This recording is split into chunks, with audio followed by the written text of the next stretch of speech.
sekarang kita mau ngebongkar tepet telur yang dijadikan tempat tinggal jangkrik ini. Karena jangkriknya ini tinggal di dalam triplek ini atau kotak ini saja. Kita mau lihat sebanyak apa yang ada di bawah. Tuh.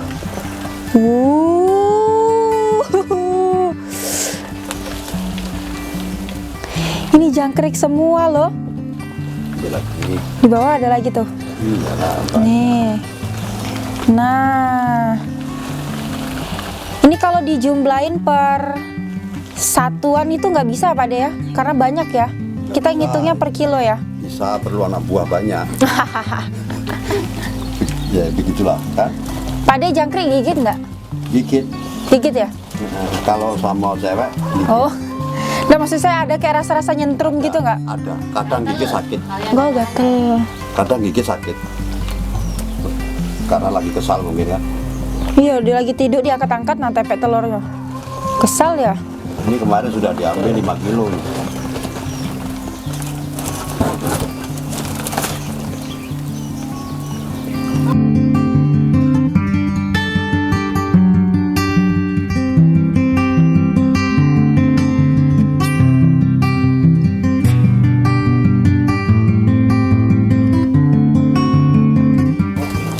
Perlu diketahui bahwa per kotak di dalam triplek ini bisa mencapai 25 sampai 30 kilo jangkrik. Ini tidak bisa dihitung per satuan karena mengingat banyak sekali jumlah jangkrik yang ada di dalam kotak ini, dimana awalnya itu adalah berkisar setengah kilo ataupun 5 ons bibit telur jangkrik ini. Jadi buat teman-teman yang ada di rumah yang pengen menghasilkan pundi-pundi rupiah, boleh nih dicoba dengan beternak ataupun membudidaya jangkrik, asalkan harus tekun, teliti dan juga harus paten dalam membudidaya si jangkrik ini sendiri tadi, dan kalian akan menghasilkan pundi-pundi rupiah.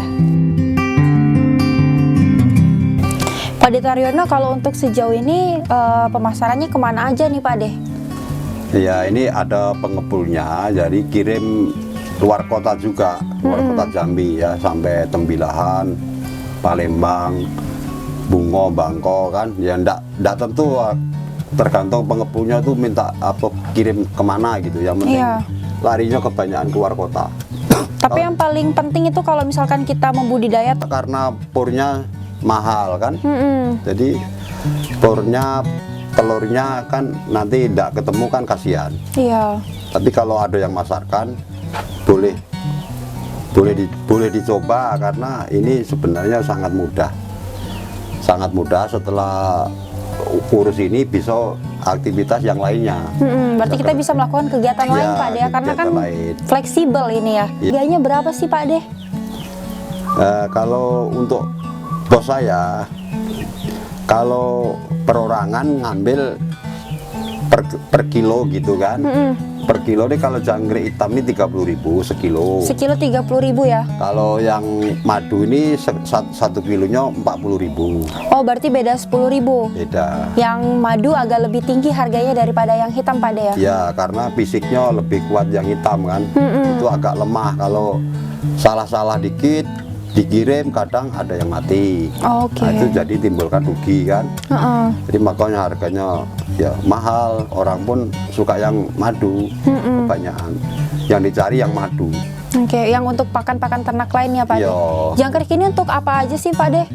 Untuk di kolam pemancingan, orang mancing itu kan, nah sudah tuh untuk burung, yang jelas burung, peternak burung itu tetap memerlukan jangkrik ini. Sebulan itu bisa berapa kali Pak De ngirim jangkrik ke pengepul? Ya tergantung panennya ini. Kadang kan yang buat telat itu kan ngasih telurnya telat ya kan. Kalau ngikuti kotak ini, aku prediksi dalam sebulan itu ya 10 kali, karena 10 kotak kan. Ya satu karung dia bawa karung sendiri, bawa tempat sendiri.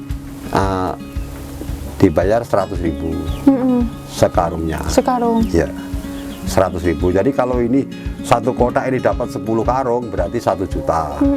Kan gitu.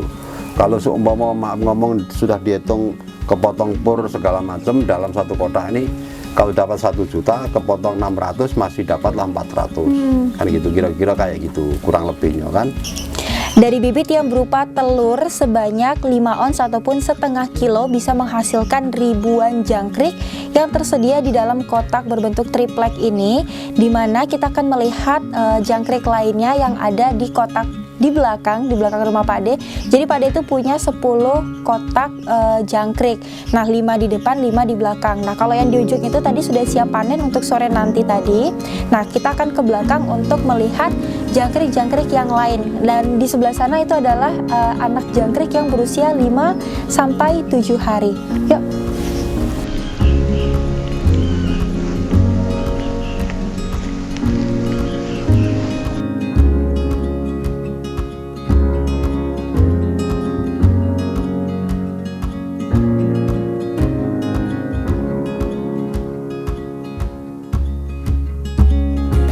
Seperti yang sudah saya sebutkan di awal bahwa Pak De memiliki 10 kotak, di mana 5 kotak itu ada di depan dan 5 kotaknya lagi di belakang rumah Pak De.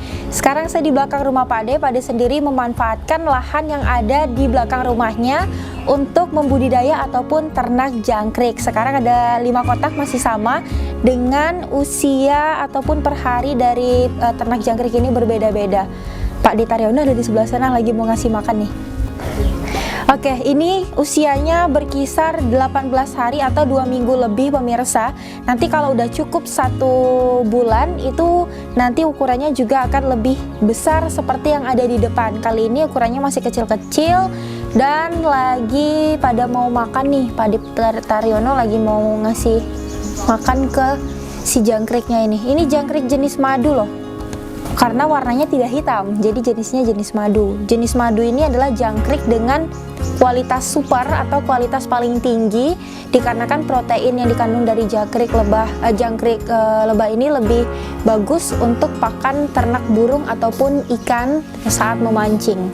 Kita mau bangunin jangkrik-jangkriknya dari tidur dan sekarang time to eat alias waktunya makan. Jadi kita tiup dulu biar lebih terlihat.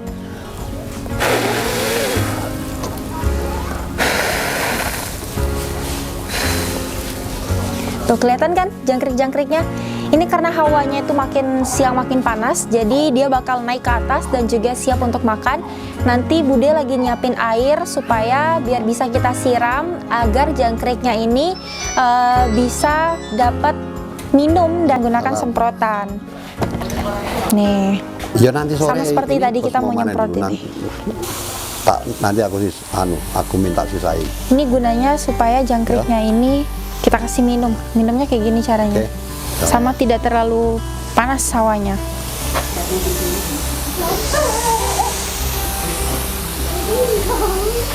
Sekarang Pak De Taryono mau ngasih makan berupa pur daging ayam biar rayap biar jangkrik-jangkriknya makan. Kok jadi inget rayap sih? Nanti setelah itu baru kita siram.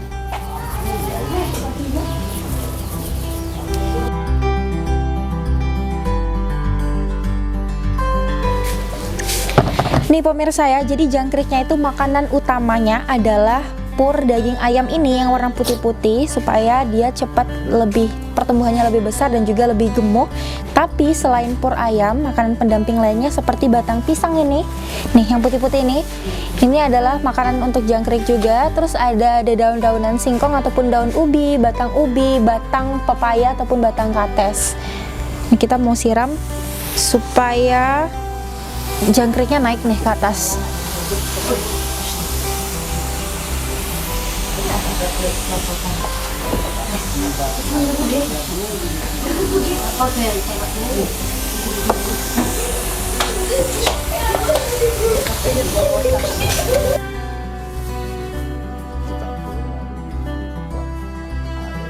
Nah, karena jangkrik yang ini usianya sangat muda sekali dan juga tidak terlihat karena dia kecil-kecil, usianya baru berapa hari. Ini makanannya ditabur aja sama Pak De, nggak ditaruh di atas di triplek ataupun papan. Dan ini mau kita siram supaya jangkriknya naik ke atas.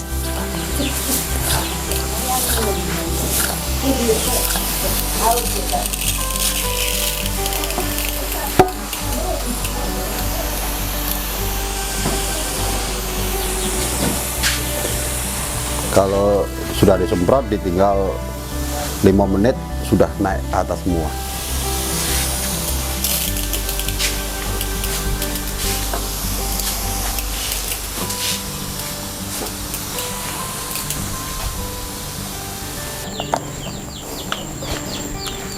ini kotak terakhir, Gaby mau siram jangkrik-jangkriknya supaya naik ke atas dan mereka makan. Karena sudah waktunya makan siang. Jangkrik aja udah dikasih makan, kita belum nih, kita belum makan.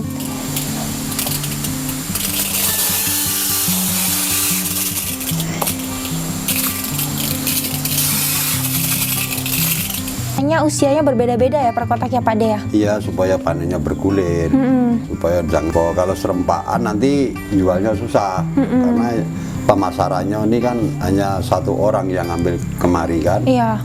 Kalau banyak orang harus banyak kotak pula kan. Oke. Makanya kita dibuat bergulir, bertahap. Makanya Adil, usianya beda-beda tuh Pak De ya. Pak De, berarti kalau untuk usia minimal nih per kotak berapa jaraknya tuh Pak De? tergantung telurnya. Oke. Baiklah. Oh ya Pak De, ada nggak yang datang ke sini untuk beli mungkin bukan sebagai pengepul ya, tapi beli individu aja gitu? Ada perorangan untuk burung, untuk mancing itu ya datang kemari ya kita layani, ya kita kasih kan. Ada juga yang dari Taman Rimba untuk burung, katanya untuk burung Taman Rimba itu setiap minggunya kemari, pasti kemari, belinya langsung sama saya kan. Karena kalau beli di toko eceran kan sudah mahal. Iya. Kalau kemari bisa 50.000 aja sudah dapat banyak kan. Ya, sudah dapat gitu. sekilo lebih kan. Jadi kalau dia beli di toko tuh 50.000 tuh paling ya dapat berapa on ya? Paling dikit lah Pak De ya, nggak sebanyak beli sama Pak De. Ya. Ini Pak De, kalau yang beli individu nih bukan yang dari pengepul, itu maksimalnya berapa banyak Pak De? Sekilo kah atau bagaimana? Ya variasi, ada yang kalau yang 5.000, yang 10.000, ya ada yang beli 20.000, ada yang beli sekilo ya kan. Jadi tergantung orang itu langsung kemari pas ada jangkriknya ya kita kasih, kalau enggak ya oh belum besar jangkriknya gitu aja lah.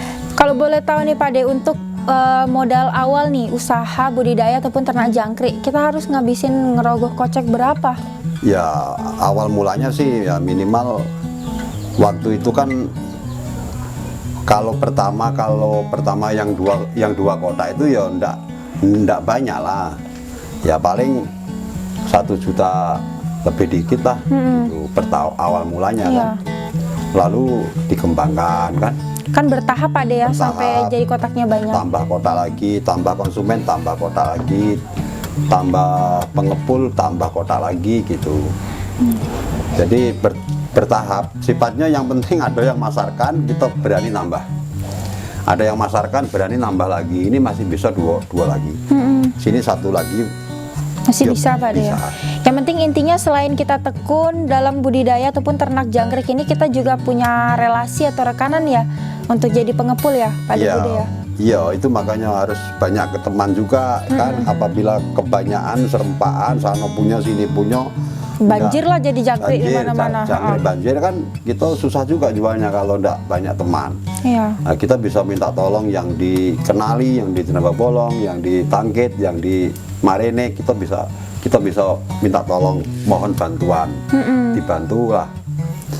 Maaf ngomong ya, sekarung, 2 karung, 3 karung, itu sekarungnya kan 3 kilo itu. Iya. Nah itu ada yang bantu sekarung, ada yang bantu 2 karung, akhirnya terselamatkanlah jangkrik yang mau berbulu tadi.